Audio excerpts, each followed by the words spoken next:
नमस्ते दोस्तों। क्या आप जानते हैं कि दुनिया की सबसे रहस्यमयी और पुरानी लाइब्रेरी कहाँ है? वह किसी इमारत में नहीं बल्कि हमारे वेदों में बसी है।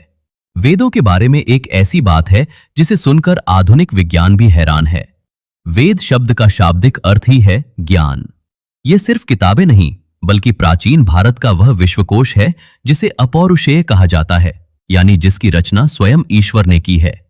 आज के इस वीडियो में हम इन चारों वेदों और उनके उन अनोखे रहस्यों को समझेंगे जो आज भी हमें चौंका देते हैं। सबसे पहले आता है ऋग्वेद। ये सबसे प्राचीन और सबसे बड़ा वेद है।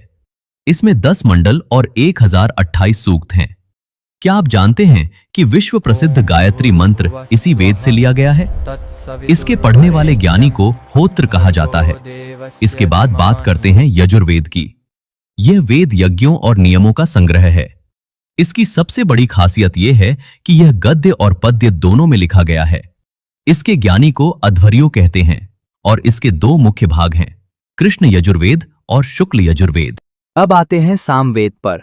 अगर आप संगीत प्रेमी हैं तो आपको ये जानकर गर्व होगा कि भारतीय शास्त्रीय संगीत के 7 स्वर इसी वेद की देन हैं। इसके ज्ञानी उद्गाता कहलाते हैं।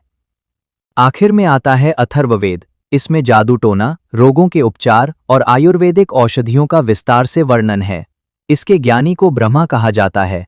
इस वेद में पहली बार मगध और अंग जैसे शक्तिशाली राज्यों का जिक्र मिलता है।